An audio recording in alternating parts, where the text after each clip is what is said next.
Hello everyone, आज हम बात करेंगे कि फुट लैंडिंग और टाइप ऑफ शूज़ क्यों इंपॉर्टेंट है शिन स्प्लिंट्स में, और साथ ही जानेंगे कुछ एक्सरसाइज जो आप कर सकते हैं ओवरकम करने के लिए शिन स्प्लिंट्स के पेन को।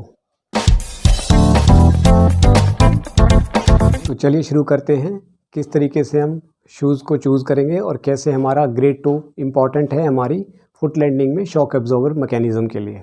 मेरा जो पोजीशन है ग्रेड 2 का, यानी मेरा बड़े वाला अंगूठे का जो पोजीशन है, इसकी पोजीशन के हिसाब से सारा का सारा लोड कैसे डिस्ट्रीब्यूट होगा वो डिपेंड करता है। तो the position of your great toe ये डिटरमाइन करेगा कि आपकी जो टिबिया है, आपकी जो लेग है, कितना घूमती है। जब आप लैंड करते हैं तो नेचुरल शॉक अब्जॉर्प्शन होता है, आपका टो अंदर घूमता है, प्रोनेशन होता है, टिबिया रोटेट होती है, फुट शॉक अब्जॉर्बिंग का काम करता है। लेकिन अगर आप इसको इस तरीके से कर दीजिए बाहर की तरफ, या आप कोई नैरो फुट पतला ऐसा जूता पहनते जो इसका टो काफ़ी क्रैम्प्ड स्पेस है जिसमें, तो आपकी टिबिया ज़्यादा रोटेट करेगी अंदर की तरफ, वो मैकेनिज़्म बियर नहीं होगा। वही चीज़ अगर आपका टो काफ़ी सेपरेटेड है, ये फर्मली प्लांटेड है, तो आपकी प्रोनेशन ज़्यादा होगी ही नहीं, क्योंकि आपका जो बॉल ऑफ ग्रेड टो है ये ज़्यादा फोर्स बियर करेगा और आपकी प्रोनेशन, आपकी जो रोटेशन है वो चेक में रहेगी। तो इसीलिए कहते हैं कि वाइड टो वाला जूता, वाइड टो बॉक्स का जूता पहनना बेटर रहता है। शू टाइप बहुत इंपॉर्टेंट होता है। तो ये एक इम्पॉर्टेंट फैक्टर है, इसको हम काफ़ी अवॉइड कर देते हैं, बायोमैकेनिकल इस पे ध्यान ही नहीं देते। तो वाइड टो बॉक्स होना चाहिए। अभी आप कोई भी जूता पहने तो you should be able to wriggle your toes, आप उनको मूव कर पाएँ, राइट। सो इसके ऊपर हमें बहुत ध्यान देना है, बिकॉज जब भी ज़्यादा प्रोनेशन होता है, जब भी ज़्यादा शॉक एब्जॉर्बिंग में, जब भी हम लैंड करते हैं, लैंड करते वक्त हम जब आगे जाते हैं, अगर ज़्यादा रोटेशन होता है या किसी का फ्लैट फुट है तो प्रोनेशन ज़्यादा होगा ही होगा। तो उस कंडीशन में शिन स्प्लिंट्स का होना बहुत कॉमन है, उन लोगों में ईजिली हो सकता है उनको, राइट। सपोर्टिव शूज़ ऑब्वियसली हम यूज़ करेंगे अगर हमारी रिक्वायरमेंट है तो। इसके अलावा हम प्रॉपर फिजियोथेरेपी प्रोटोकॉल फॉलो करेंगे to strengthen our legs particularly. और शॉक एब्जॉर्बिंग जो हमारी होती है शूज़ में, इस टाइप के शूज़ आप यूज़ कर सकते हो।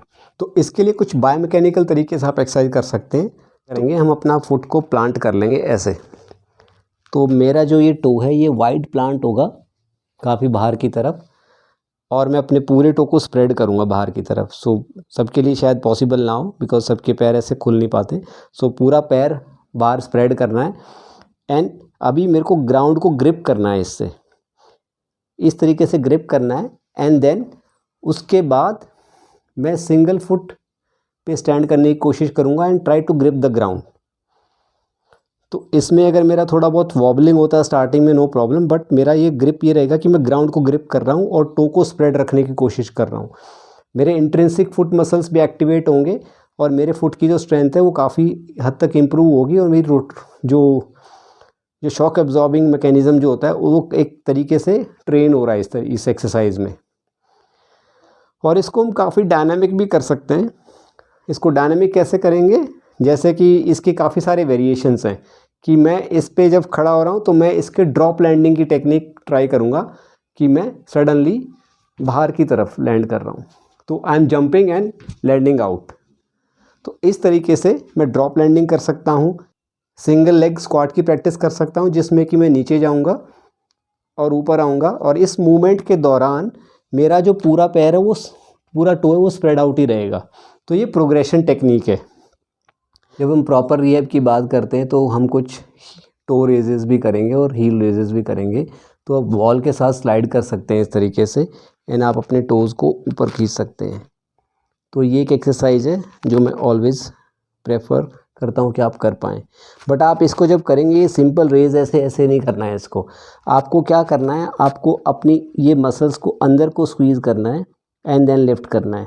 तो टो को स्प्रेड करना है और अंदर को खींचते हुए आप जब अपना टो ऊपर उठाएंगे तो अपनी जो नीचे की सोल है उसको क्रैम्पिंग करते हुए ऊपर उठाएंगे एंड स्लोली ड्रेन, ऊपर उठाएंगे अंदर की तरफ एंड ड्रेन डाउन। तो आप अपने टो को रेज़ कर रहे हैं इस तरीके से, स्क्वीज़ करते हुए मसल्स को।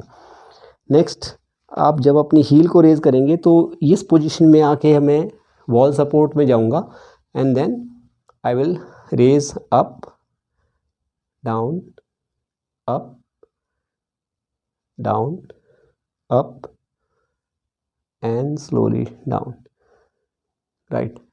यही चीज़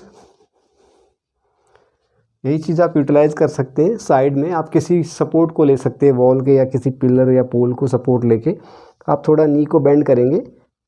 हम नी को क्यों बेंड कर रहे हैं, तो कि हम सिर्फ काफ को इन्वॉल्व नहीं करना चाह रहे, हम रादर डीप मसल्स को इन्वॉल्व करना चाह रहे हैं। तो I will raise and descend down, raise and descend down, raise and descend down. तो इस तरीके से हम हील रेजेस भी कर सकते हैं वॉल सिटिंग के साथ या सपोर्टेड नी बेंडिंग के साथ। तो आज के वीडियो में हमने देखा कुछ एक्सरसाइजेज जो हम रिकवरी में हेल्प करेंगी, हमें शिन स्प्लिंट्स के पेन को ओवरकम करने में और इवन प्रिवेंट करने में। और दूसरा हमने देखा कि ग्रेट टो का जो लैंडिंग में मैकेनिज़्म में शॉक एब्जॉर्बिंग में कितना इंपॉर्टेंस है। ग्रेट टो कैसे इंपॉर्टेंट है आपका नैरो फिट अवॉइड करने के लिए शू टाइप में। और शू टाइप आप अपने कस्टमाइज तरीके से चूज़ करें। आप शू टाइप चूज़ करते वक्त ये भी ध्यान रखें कि आपकी रनिंग है वो सॉफ्ट सरफेस पे ज़्यादा रनिंग है, ट्रेल पे ज़्यादा रनिंग करते हो, या आप सिंथेटिक सरफेस पे ज़्यादा रनिंग करते हो, या आप हार्ड कंक्रीट या रोड पे ज़्यादा रनिंग करते हो। तो ये सब को ध्यान में रखते हुए, और नैरो टो बॉक्स अगर आपका ब्रॉड फिट है तो उसको अवॉइड करें। सो आई होप जो भी जानकारी इस वीडियो में आपको दी गई है वो आपके लिए यूज़फुल होगी और अपने डिसीजन मेकिंग में आपको काफ़ी हेल्प करेगी शूज़ खरीदते वक्त या शू टाइप चूज़ करते वक्त। तो आप हमारे इस वीडियो को आगे शेयर कीजिए, हमारे चैनल को सब्सक्राइब करिए और लाइक बटन को दबाएं ताकि आपको ऐसी इन्फॉर्मेशन आपको फ्यूचर में मिलती रहे। और इसके रिलेटेड कोई भी और जानकारी आपको शिन स्प्लिंट्स के बारे में चाहिए तो हमारे प्रीवियस वीडियोज़ हैं वो ऑलरेडी अपलोडेड है, आप उनको भी देखिए। Thank you for watching.